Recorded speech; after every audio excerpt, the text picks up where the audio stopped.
ايوه كل سنه وانت طيب يا اخوي. كل سنه وانت طيب.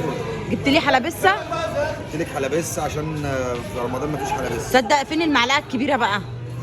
جايبين لنا بص المعلقه انهي؟ فين المعلقه الكبيره قوي اللي هو بتنزل لحد وبعدين ده حاطط لنا شويه ايه حمص صغيرين كده ليه؟ لا حلوين. مالي كوبايه بص بتاعت ام مريم كتير وبتاعتي انا اللي قليلين. ادوني كوبايه كانت كوبايه. ام مريم معانا. احنا بنحب نيجي هنا كافيتيريا العزوه. كافيتيريا دي جميله جدا تحس ان انت قاعد في رمضان كده. كافيتيريا العزوه يا جماعه اهي. بنحب نيجي نقعد عليها. احنا مش بنعمل لها سياح ولا الكلام ده والله يا جماعه. بس انا بنحب نيجي تامر يشرب القهوه هنا وايمن ابن خالتي بيشرب الشاي واحنا وام مريم بنشرب الحلبس. الحلبس هنا لها طعم تاني. الله اعصر لنا ليمون بقى يا جمالها. حاسس برمضان كده يا تامر واجواء رمضان. كل سنه وانت طيب. بصوا والله بجد اجواء رمضان. تحسوا ان احنا فعلا اجواء رمضان اهي. اجواء رمضان يعني احنا قاعدين في اجواء رمضانيه. كان الواد عمال يضرب صواريخ دلوقتي رايح فين؟ ماشي ما هو خضنا. مامون العبي مع العيال بيضربوا صواريخ. العب صواريخ. العبي مع العيال. ما انت غلط. انا بخاف من الصواريخ. ما جبتليش بومب ليه؟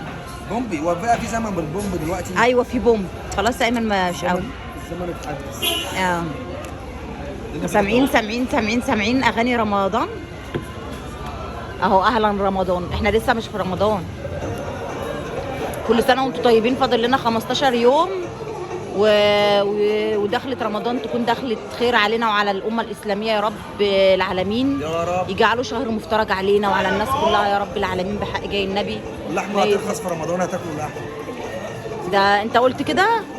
طب ما حدش يجيب لحمه يا جماعه. ما هم الناس بتخزن اللحمه. بيخزنوا اللحمه بيعملوا تفريزات رمضان. قال احنا ايوه ده بص الناس بقى المستفزه اللي جايه على النت كله بيعمل تفريزات رمضان. اللي تلاقيه جايب بال10 فراخ وبال10 كيلو لحمه. قال يعني احنا معانا نخزن كيلو لما يجيبوا 10 كيلو. استفزاز والله استفزاز. بصوا بقى كل ما انا بقيت اكره القنوات بتاعت التفريزات دي. شحاته رمضان. شحاته ايوه. فبلاش يا جماعه حسوا بالناس الغلابه اللي ما معهاش اللي مش قادره تفرز ولا الكلام ده. حسوا يا جماعه بالناس الغلابه والله بجد. يعني واحده ما معهاش تجيبي كيلو لحمه وانت بتخزني مثلا بال10 كيلو لحمه وال10 فرخين. قنوات مستفزه. يعني ايه ولا تاكلها ولا تشوفها ولا تاكلها. ما هي حرام بنفسها رايحه لها. ماشي ما هي اكنها كلت لما تشوفها. قول لهم يلا قولوا لتامر. قول للمتابعين كل سنه وانتم طيبين. كل سنه وانتم طيبين. احلى اخوات في الدنيا. ابو ميمي يا غالي كل سنه وانتم طيبين ورمضان سعيد عليكم وعلى امه المسلمين اجمعين ويجعلوا رمضان سعيد عليكم. ايمن ابن خالتي بصوا بقى ده يعني ايه الصاحب الانتيم بتاعنا. ربنا يديم صحوبيتنا يا رب مع بعض يا رب. كل سنه وانتم طيبين احلى متابعين في الدنيا.